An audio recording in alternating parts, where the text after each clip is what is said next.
Hello बच्चों, कैसे हो आप सब। तो देखो बच्चों कि हम आज पढ़ने वाले हैं प्रश्नावली 5.3। तो इसके अंदर हमें पहला क्वेश्चन दे रखा है कि निम्न को सम्मिलित कीजिए। निम्न को सम्मिलित कीजिए यानी मैच कराना है इनका। तो इसका फर्स्ट है ऋजुकोण। ऋजुकोण या फिर इसको हम बोल देते हैं सरल कोण। ठीक है। तो ऋजुकोण क्या होता है? 180 डिग्री वाले कोण को हम ऋजुकोण कहते हैं। ठीक है। या दो समकोणों से मिलकर एक ऋजुकोण बनता है। तो एक समकोण के अंदर हमारा 1/4 गुणन होता है और दो समकोणों के अंदर 1/2 गुणन होता है। तो ऋजुकोण क्या हो गया? सरल कोण यानी कि ऋजुकोण। तो उसका मेल किससे हो गया? 1/2 गुणन से होगा। इसका मेल होगा 1/2 गुणन से। तो 1/2 गुणन कहाँ है? हमारे पास सी के पास है। तो 1/2 गुणन, तो ऋजुकोण का मिलान होगा हमारे 1/2 गुणन के अंदर। फिर इससे आगे चलते हैं हम समकोण। समकोण होता है हमारे 90 डिग्री वाले कोण को समकोण कहते हैं, 90 डिग्री वाले कोण को। और समकोण के अंदर होता है हमारे 1/4 गुणन। तो देखो यहाँ पे 1/4 गुणन किधर है? तो 1/4 गुणन आ रहा है हमारे डी ऑप्शन पे जाके। तो कहाँ पे आ रहा है? डी ऑप्शन पे। तो समकोण के अंदर कितने गुणन होंगे? 1/4 गुणन। ठीक है। फिर इससे अगला वाला है हमारे पास कि न्यून कोण। न्यून कोण क्या होता है?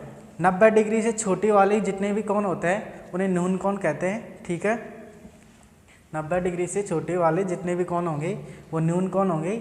और न्यून कोण है तो 90 डिग्री से छोटे हैं तो 90 डिग्री के अंदर गुणन होता है 1/4। तो 90 से छोटे होंगे तो वो क्या है? 1/4 गुणन से कम होंगे यानी कि उससे छोटे होंगे। तो देखो इसमें देखो 1/4 गुणन से कम किधर है? ए ऑप्शन पे है, इधर ए रहा ए ऑप्शन। तो हमारी न्यून कोण हो जाएगा कि 1/4 गुणन से कम। कौन सा होगा? 1/4 गुणन से कम। फिर इसी तरह आगे चलते हैं हम अधिक कोण। अधिक कोण के लिए कौन सा मैच करेगा इसके अंदर? तो अधिक कोण क्या होता है हमारे लिए कि अधिक कोण होता है 180 डिग्री से 90 डिग्री से बड़े और 180 डिग्री से छोटे कोण को हम न्यून कोण कहते हैं। अधिक कोण कहते हैं 90 डिग्री से बड़े और 180 डिग्री से छोटे कोण को न्यून कोण कहते हैं। इनके बीच में जो जितने भी कोण आएंगे सब अधिक कोण होंगे।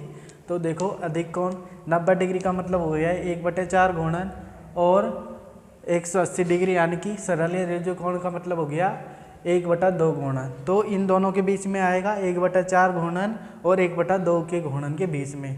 तो ऐसा ऑप्शन ढूंढो कहाँ पे? इधर ई रहा, ई वाला कि 1/4 गुणन और 1/2 गुणन के बीच कौन सा कोण होगा? हमारा अधिक कोण। तो ये हो गया हमारा अधिक कोण के लिए मैच। ठीक है। इसी तरह आता है हमारे पास प्रतिवर्ती कोण। प्रतिवर्ती कोण क्या होते हैं? प्रतिवर्ती कोण होते हैं यानी कि 180 डिग्री से तो बड़े कोण होंगे। ठीक है। यानी कि 180 डिग्री से बड़े और 360 डिग्री से छोटे, इन कोणों को बोलते हैं हम प्रतिवर्ती कोण। ठीक है बच्चों। तो वो प्रतिवर्ती कोण हो गया हमारा 180 डिग्री से तो बड़े और 360 डिग्री से छोटे कोण। तो 180 डिग्री का मतलब हो गया कि 1/2 गुणन। कितना? 1/2 गुणन। तो फिर इसी में देखो 1/2 गुणन, तो 1/2 गुणन से अधिक होगा। तो इसमें देखो कि 1/2 गुणन से अधिक कौन सा ऑप्शन है? बी वाला। तो इसका मैच होगा हमारे पास बी ऑप्शन से। ठीक है। तो प्रतिवर्ती कोण हो गया हमारा 1/2 गुणन से अधिक। हमारे पास अब लास्ट वाला ऑप्शन बचा है, इसका कोई उपयोग नहीं है क्योंकि हमारे पास सिर्फ 5 ही है। 5 का मैच करवा दिया हमने। ठीक है। तो देखो बच्चों ये हो गया हमारा फर्स्ट क्वेश्चन कंप्लीट प्रश्नावली 5.3 का। तो आगे चलते हैं हम इसी प्रकार क्वेश्चन नंबर 3 सेकंड पर 2 पर। देखो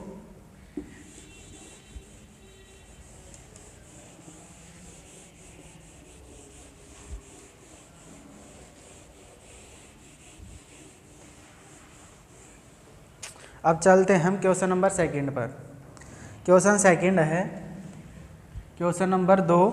इसमें दे रखा है निम्न में से प्रत्येक कोण को समकोण, ऋजुकोण, न्यून कोण, अधिक कोण या प्रतिवर्ती कोण के रूप में वर्गीकृत कीजिए। हमें क्या दे रखा है कि क्वेश्चन नंबर सेकंड में कुछ आकृतियाँ दी हुई है, जैसे कि फर्स्ट ये आकृति दी हुई है हमारे पास, एक तो ये दी हुई है ऐसे, ठीक है। दूसरी है हमारे पास, यानी कि इसको ए नाम दे रखा है इन्होंने, ए। दूसरी है हमारे पास ऐसे बी वाली आकृति, ये रही बी।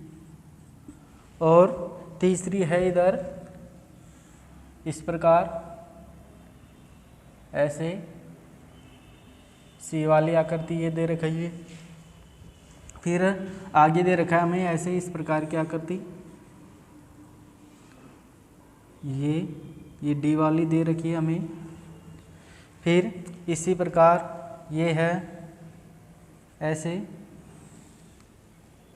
इस प्रकार दे रखी है दूसरी आकृति, अगली वाली ये। फिर इसके आगे है हमारे पास ऐसे सेकंड आकृति, ये है आगे।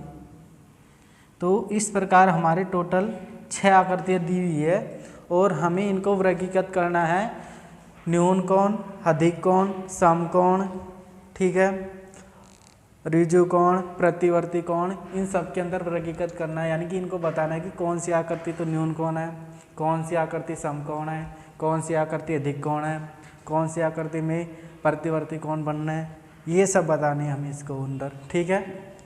तो देखो सबसे पहले हम पहली आकृति पे आते हैं।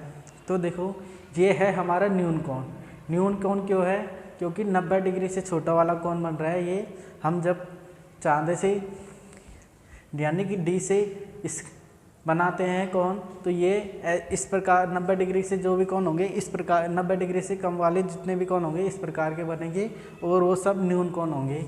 तो हम इसकी माप तो बता नहीं सकते क्योंकि उसको तो हम डी से निकाल सकते हैं उसकी माप तो इसकी, यानी कि चांदे से। लेकिन यहाँ पे क्या हो गया कि ये हमें न्यून कोण की यानी कि 90 डिग्री से कम का दिखाई दे रहा है, इसलिए ये हो गया हमारे पास न्यून कोण, ठीक है बच्चों। ये तो हो गया न्यून कोण। अब आगे है ये है हमारे पास अधिक कोण। अधिक कोण का मतलब हो गया कि 90 डिग्री से अधिक वाले, ठीक है, और 180 से छोटे वाले कोण। तो देखो ये हो गया हमारा अधिक कोण। अधिक कोण, ये न्यून कोण, ये अधिक कोण, ठीक है। इसी तरह आगे चलते हैं। तो ये है हमारे पास 90 डिग्री यानी कि 90 डिग्री। जब ऐसे ही बना रखा हो कोई भी कोण बिल्कुल सीधी, ऐसे बिल्कुल सीधी रेखा में ऐसे, तो ये होते हैं हमारे पास 90 डिग्री के कोण। तो ये हो गया हमारा समकोण, ठीक है। अब आगे ये होगा हमारा प्रतिवर्ती कोण, क्योंकि ये 180 डिग्री से अधिक का कोण है, क्योंकि 180 डिग्री तो हमारे यहाँ पे ऐसे हो जाएगा इस प्रकार, इतना एक सीधी रेखा, लेकिन उससे भी आगे जा रहा है ये। तो ये हो गया हमारे पास प्रतिवर्ती कोण, ठीक है बच्चों, कि प्रतिवर्ती कोण, ये हो गया प्रतिवर्ती कोण। अब आगे चलते हैं। यहाँ पे देखो ये बिल्कुल सीधी रेखा है, ये एक कोण बन रहा है, तो बिल्कुल सीधी रेखा पे जितने भी कोण बनते हैं वो होते हैं 180 डिग्री का कोण। तो ये हो गया 180 डिग्री का कोण, यानी कि सरल कोण या ऋजु कोण, ठीक है, ऋजु कोण या बोल दो सरल कोण। इस प्रकार ये हो गए ई। अब आगे चलते हैं। यहाँ पे देखो इस आकृति में आपके दो कोण बने हुए हैं, एक कोण तो ये बना है, एक कोण ये बना हुआ है। तो ये भी देखो उसी न्यून कोण की तरह है, बिल्कुल सेम। तो छोटा वाला है तो ये भी न्यून कोण होगा और ये भी न्यून कोण होगा। तो टोटल आकृति में इसमें क्या बन रहे हैं? न्यून कोण बन रहे हैं। क्या बन रहे हैं? न्यून कोण बन रहे हैं, न्यून कोण। तो इस तरह हमारा क्वेश्चन नंबर 2 भी कंप्लीट है। तो इसी के साथ में हमारी प्रश्नावली 5.3 भी ख़त्म होती है, क्योंकि इसके अंदर 2 ही क्वेश्चन थे, सारे कंप्लीट हो गए। तो बच्चों आगे आप इसी तरह इनको पढ़ते रहना, पढ़ेंगे हम। इसके बाद में प्रश्नावली चलेगी हमारी 5.4, तो इसको पढ़ेंगे हम कल, यानी कि अगली वाली वीडियो के अंदर। तो सभी बच्चे अगर वीडियो पसंद आया हो तो लाइक करें, कमेंट करें और सब्सक्राइब करें। ठीक है बच्चों। और जितने भी बच्चे हैं, जो भी बच्चा देख रहा है वीडियो को, वो कमेंट में लिख दे अपना नाम, हाय सर मैं मोहित, कुछ और भी नाम है जो भी, जिससे क्या है हमें पता चलता रहेगा कि किन किन विद्यार्थियों ने यानी किन किन स्टूडेंटों ने इस वीडियो को देख लिया है। ठीक है बच्चों। Okay bye. जय हिंद, वंदे मातरम।